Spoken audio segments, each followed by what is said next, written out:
मुंबई शहरामधले एक दोन ज्वलंत प्रश्न आहेत ज्याच्याशी महसूल मंत्री पूर्णपणे अवगत आहेत आणि तो म्हणजे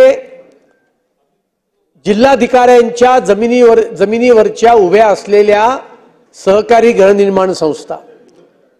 राज्यामध्ये माननीय देवेंद्रजींचं सरकार आल्यानंतर ब वर्गाच्या जमिनी अ वर्गात आणण्याचा कायदा राज्य सरकारने केला आणि राज्यातल्या अनेक सहकारी गृहनिर्माण संस्थांची वर्षानुवर्षाची मागणी जी होती ती मागणी त्या ठिकाणी पूर्ण केली आणि मग राज्य सरकारने याच्याकरता प्रीमियम लावला 15%। मी महसूल मंत्र्यांचं अभिनंदन करीन की त्यांनी वर्षभरापूर्वी हा प्रीमियम 15%वरनं 10%वर आणला। जर का एखादी सहकारी गृहनिर्माण संस्था स्वयं पुनर्विकासाला जात असेल तर त्याला 5% हा प्रीमियम लावला। याची मुदत वाढवण्याचं काम सुद्धा माननीय महसूल मंत्र्यांनी केलं। पण या चर्चेच्या निमित्ताने माझ्या दोन मागण्या आहेत।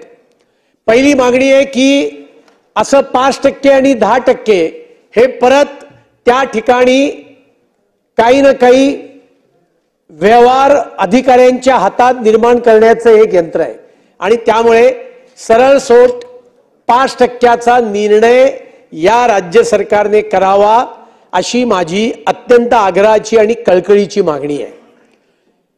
आता जर का एखाद्या सहकारी गृहनिर्माण संस्थेने या योजनेखाली अर्ज केला तर अध्यक्ष महोदय त्यातल्या अटी शर्ती एवढ्या जबरदस्त आहेत। मराठीमध्ये म्हण आहे भीक नको पण कुत्रा आवर। आणि शर्ती भंग किती झालेला आहे आणि मग त्या शर्ती भंगाची आधी पूर्तता करा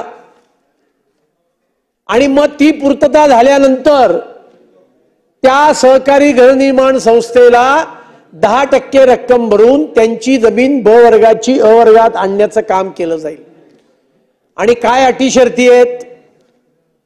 70 साली ज्यांना जमिनी दिल्या 15 बिल्डिंग उभ्या राहिल्या त्यांना 70 साली सांगितलं की तुम्ही 2 वर्षामध्ये तुमच्या सोसायटीचं बांधकाम पूर्ण केलं पाहिजे, जे टेक्निकली शक्यच नव्हतं।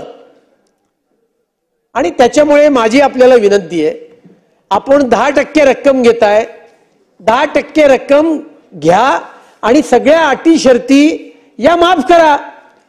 हे दात करून पोट भरण्याचा प्रकार काय आहे? त्या शर्ती अटी शर्तींमध्ये काय आहे? 2 वर्षात पूर्ण नाही झालं, जर का ट्रान्सफर झाले असतील तर त्याचे काही पैसे असतील। आता 10% एवढा मोठा रेव्हेन्यू सरकारला मिळतोय आणि हा सगळा सरकारी अधिकाऱ्यांशी चर्चा केली की ते म्हणतात अनरिअलाइज गेन आहे। मग अनरिअलाइज गेन जो येणार आहे त्याच्याकरता जो येतोय हा अन इन्कम, आणि त्यामुळे सगळ्या शब्द जंजाळामध्ये जाण्यामध्ये काही अर्थ नाही। शेवटी कलेक्टर प्लॉटवरच्या सोसायट्या 30-40 वर्षाच्या जुना झाल्यात आणि त्यामुळे तुम्ही देताय, तुम्ही दिलत याच्याबद्दल तुमचं मनापासून अभिनंदन।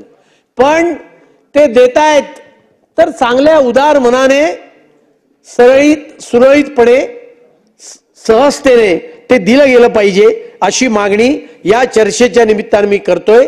आणि त्यामुळे लवकरात लवकर या संदर्भातला GR काढावा आणि याची मुदत आता या सप्टेंबरला परत संपते तर ती या अधिवेशनामध्ये या चर्चेला उत्तर देताना याची मुदत पुढे 3 वर्षाकरता आहे अशा प्रकारची घोषणा करावी अशी मागणी सुद्धा या चर्चेच्या निमित्ताने मी करतोय। उपनगरातल्या लोकांना आणखीन एका गोष्टीचा सर्वसामान्य लोकांना सल आहे आणि तो म्हणजे एनए टॅक्स। मुंबई शहरातल्या लोकांना एनए टॅक्स नाही। बांद्र्याच्या पुढे माझं घर असेल तर त्यांना एनए टॅक्स नाही आणि उपनगरात लांब माझी सहकारी गृहनिर्माण संस्था असेल, माझी कुठलीही इमारत असेल तर मला मात्र एनए टॅक्स आहे। हा शुद्ध अन्याय आहे। आणि याच्यामध्ये सुद्धा कसं आहे, जमीन मी घेतली, बांधली, तिथे लोक राहायला आली, दुकानं आली, जमीन मालक गेला आणि तुम्ही आता नोटिसा कोणाला पाठवता? नोटिसा त्या सर्वसामान्य माणसाला पाठवता। त्या बिल्डरचा तर पत्ता नसतो, जमीन मालकाचा पत्ता नसतो. आणि त्याच्यामुळे अध्यक्ष महोदय, हा सुद्धा एक अन्याय प्रकारचा टॅक्स आहे आणि त्याच्यामुळे हा एनए टॅक्स सुद्धा जो आहे तो तात्काळ रद्द केला पाहिजे अशी मागणी या चर्चेच्या निमित्ताने मी करतोय.